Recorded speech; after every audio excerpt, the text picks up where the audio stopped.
क्या वो वहाँ पर पुलिस वाले से बिना किसी अपराध के पिट के घर चला जाए और कोर्ट कचहरियों के चक्कर लगाए? यहाँ पर ऐसा नहीं है कि यदि उसने थप्पड़ मारा तो आप भी आत्मरक्षा का हवाला देते हुए उसको गोली से उड़ा दे या फिर चाकू मार दे। दोस्तों, इस वीडियो के शुरू में जो आपने क्लिप देखी उसमें पुलिस वालों को जो सिविलियंस हैं वो बुरी तरीके से पीट रहे हैं, उनके साथ गाली गलौज कर रहे हैं तथा उनके साथ हाथापाई कर रहे हैं।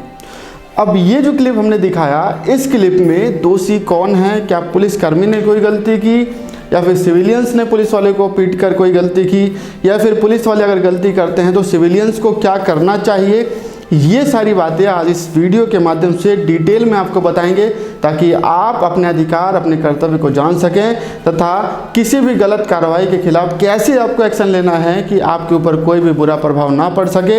वो भी इस वीडियो के माध्यम से बताएंगे। तो ये वीडियो बेहद ही महत्वपूर्ण है आप सभी के लिए,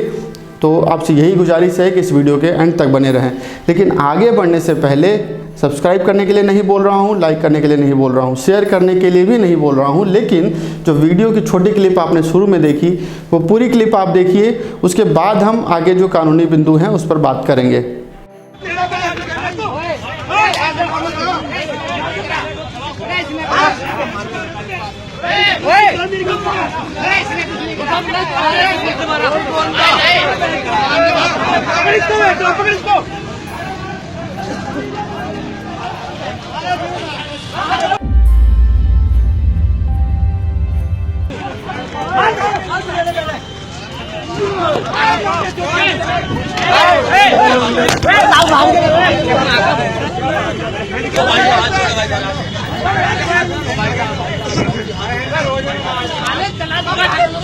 ओ भाई हाथ जोड़े भाई, हम जोड़े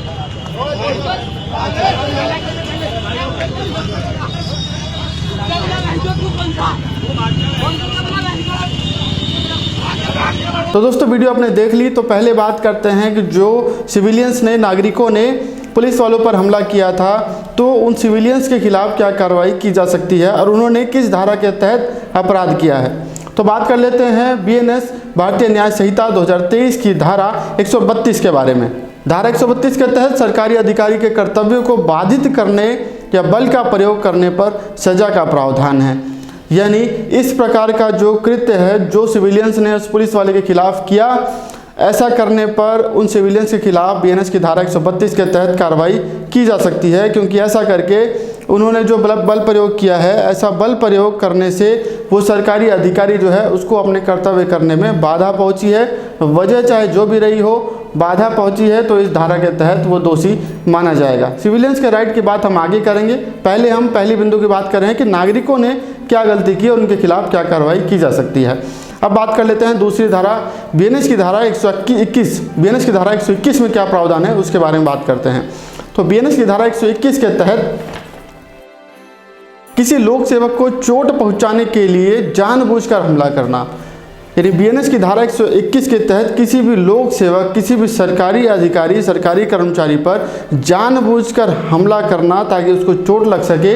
ऐसा यदि कोई करता है तो ऐसे में धारा 121 के तहत उस आरोपी दोषी व्यक्ति के खिलाफ कार्रवाई की जा सकती है। इसके अलावा BNS की धारा 151 में भी इससे संबंधित प्रावधान दिए गए हैं, जिसमें यदि किसी सरकारी कर्मचारी का इस प्रकार से अपमान किया जाता है तो 151 के तहत उसके खिलाफ भी कार्रवाई की जा सकती है। तो ये तो हमने देखा पहला पक्ष। अब बात करते हैं दूसरे पक्ष की, यानी सिविलियंस की। सिविलियंस की राइट की बात करने से पहले हमें ये समझना चाहिए कि जो पुलिस वाले हैं वो अपना काम कर रहे हैं, लेकिन पुलिस वालों को भी ये समझना चाहिए कि उनको अपने काम को करने के साथ साथ वो आम नागरिकों के साथ किसी प्रकार का दुर्व्यवहार, कोई अपमानजनक कृत्य अथवा अपने पावर का कोई गलत उपयोग ना करें, क्योंकि ऐसा करने पर उन पुलिस वालों के खिलाफ भी, और यदि नागरिक गलत करता है तो उसके खिलाफ भी प्रॉपर कानून में प्रावधान दिए गए हैं। केवल गलती ये होती है कि लोगों को पता नहीं होता, यहाँ तक कि पुलिस वालों को भी नहीं पता होता है कि जो काम वो कर रहे हैं वो कानून में उसके लिए सज़ा का भी प्रावधान है।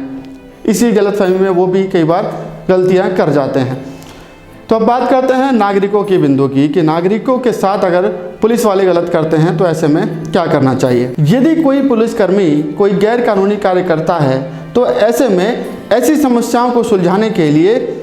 जो पुलिस विभाग है वो पुलिस विभाग ने पुलिस शिकायत प्राधिकरण बनाया हुआ है, जो कि भारत के अलग अलग जिलों में अलग अलग राज्यों में बनी हुई हैं, जो इस प्रकार की पुलिस की जो गैर कानूनी कार्य हैं उनसे संबंधित जो शिकायतें आती हैं उस पर कार्रवाई करते हैं। तो यदि आपके संज्ञान में ऐसी कोई कार्रवाई आती है जिसमें कोई भी पुलिसकर्मी गैर कानूनी कार्य करते हुए या फिर अपने बल का दुरुपयोग करते हुए पाया जाता है, तो आप पुलिस शिकायत जो प्राधिकरण है वहाँ पर लिखित में अपनी शिकायत दर्ज कर सकते हैं।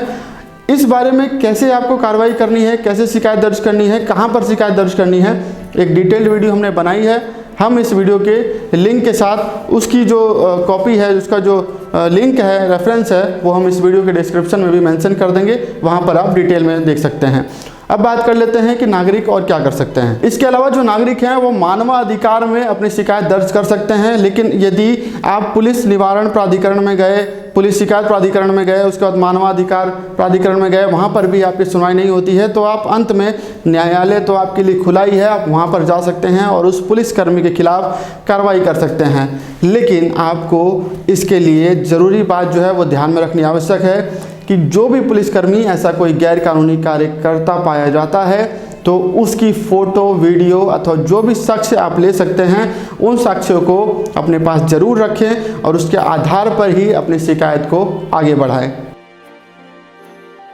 अब यहाँ पर एक प्रश्न और खड़ा होता है कि क्या पुलिस ने तो कोई गैर कानूनी कार्य कर दिया, अब ऐसे में वो पीड़ित क्या करे? क्या वो वहाँ पर पुलिस वाले से बिना किसी अपराध के पिट के घर चला जाए और कोर्ट कचहरियों के चक्कर लगाए? जी नहीं, ऐसा भी नहीं है। कानून में आपको अपनी आत्मरक्षा करने का भी अधिकार है, उससे संबंधित उसमें धाराएं दी गई हैं जो कि हम इस वीडियो में आपको आगे बताने वाले हैं। अब इन धाराओं को थोड़ा गौर से सुन लीजिए। बीएनएस की धारा 34 तथा बीएनएस की धारा 44,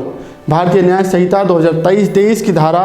34 और 44 में इससे संबंधित प्रावधान दिए गए हैं। अब इसमें क्या कहा गया है आपको थोड़ी डिटेल में बता देते हैं। पहले बात कर लेते हैं बीएनएस की धारा 34 के बारे में। बीएनएस की धारा 34 जो है उसमें things done in private defence, यानी यदि कोई कार्य आप अपने आत्मरक्षा में करते हैं तो ऐसे में किया गया कार्य, आप द्वारा किया गया कार्य वो अपराध की श्रेणी में नहीं आएगा, क्योंकि आपने अपनी आत्मरक्षा के लिए वो कार्य किया है। अब वो आत्मरक्षा करने के लिए यदि आपने किसी सरकारी कर्मचारी के वार से बचने के लिए उसको धक्का मारा हो या फिर उसके हाथ को पकड़ा हो या फिर ऐसा कोई कार्य किया हो जिससे आपकी जो है रक्षा हो सके, आपकी संपत्ति की रक्षा हो सके, तो ऐसे में वो काम आप कर सकते हैं, वो अपराध की श्रेणी में नहीं आएगा। अब बात कर लेते हैं धारा 44 की। धारा 44 कहती है कि right of private defence against deadly assault when there is a risk of harm to innocent person,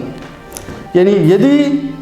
किसी निरपराध जो व्यक्ति है उसके खिलाफ ऐसी कोई आपराधिक कार्रवाई की जाती है, आपराधिक कोई बल प्रयोग किया जाता है, तो उसमें बचाव करने का भी आपके पास अधिकार है, आप उसमें बचाव कर सकते हैं, आपके खिलाफ कोई भी आपराधिक कार्रवाई नहीं की जाएगी।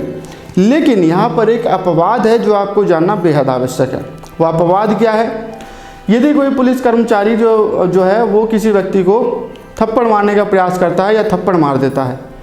तो ऐसे में आपको अपनी आत्मरक्षा करने के लिए आप उसके हाथ को पकड़ सकते हैं, उसके हाथ को रोक सकते हैं, क्योंकि आप निर्दोष हैं और ये उसको अधिकार नहीं है कि आप किसी भी व्यक्ति को, किसी भी आप नागरिक को उसको हाथ उठा सकता है, उस पर बल प्रयोग कर सकता है, ऐसा उसके पास अधिकार नहीं है, तो आप उसको रोक सकते हैं। यहाँ पर ऐसा नहीं है कि यदि उसने थप्पड़ मारा तो आप भी आत्मरक्षा का हवाला देते हुए उसको गोली से उड़ा दें या फिर चाकू मार दें। ऐसा यदि आप करते हैं तो ये अपराध की श्रेणी में आएगा, क्योंकि यहाँ पर एक्सेप्शन ये है कि जिस अनुपात में आपके साथ वो हिंसात्मक कार्य उस सरकारी कर्मचारी द्वारा किया गया है, लगभग उसी अनुपात में ही आप प्रतिक्रिया दे सकते हैं, उससे ज़्यादा न दें, इसका ध्यान रखें। यहाँ पर यह भी कहना गलत नहीं होगा कि यदि किसी पुलिसकर्मी ने आप पर हमला किया, आप निर्दोष हैं और आप अपने बचाव में उसको धक्का भी मार देते हैं और धक्का लगने से वो नीचे गिरता है और नीचे गिरने की वजह से उसको कोई गंभीर चोट आ जाती है, तो ऐसे में भी जो आनुपातिक का जो हमने हवाला आपको बताया वो उसमें काउंट नहीं होगा, क्योंकि आपने इस मंशा से उसको धक्का नहीं मारा था कि उसको गंभीर चोट आ जाए, बल्कि आपने अपनी आत्मरक्षा के लिए उसको धक्का मारा था जिसकी वजह से उसको चोट लग गई। तो मुझे लगता है कि आपको बहुत अच्छे से ये जो पॉइंट है क्लियर हो गया है और आप इसको ध्यान में जरूर रखेंगे। तो दोस्तों, इस वीडियो को बनाने के पीछे उद्देश्य यही है कि जो नागरिक हैं वो पुलिस वालों से डरते हैं और पुलिस वाले जिनको कानून की जानकारी होती है उनसे डरते हैं। जरूरी नहीं है ये जानकारी केवल वकील को हो, ये जानकारी हर एक नागरिक को होनी जरूरी है। और आपको भी जब ये कानून की जानकारी रहेगी तो कोई भी पुलिसकर्मी आपसे इस प्रकार की बदतमीजी दुर्व्यवहार नहीं करेगा, क्योंकि उसको पता है कि आपको उससे अधिक या फिर उसके बराबर या फिर कुछ भी जो है आपको कानून की जानकारी है और आप उस पुलिसकर्मी के खिलाफ कार्रवाई कर सकते हैं। तो उम्मीद करता हूँ इस वीडियो के माध्यम से एक महत्वपूर्ण जो गंभीर विषय है उसके बारे में मैंने प्रकाश डाला है और आपको ये टॉपिक क्लियर हुआ है। दोस्तों, वीडियो पसंद आई हो तो अब आपसे गुजारिश है कि वीडियो को लाइक शेयर सब्सक्राइब करके आगे जाएं। ऐसी ही वीडियो के लिए चैनल पर बने रहें। मिलते हैं अगले वीडियो में, तब तक के लिए नमस्कार।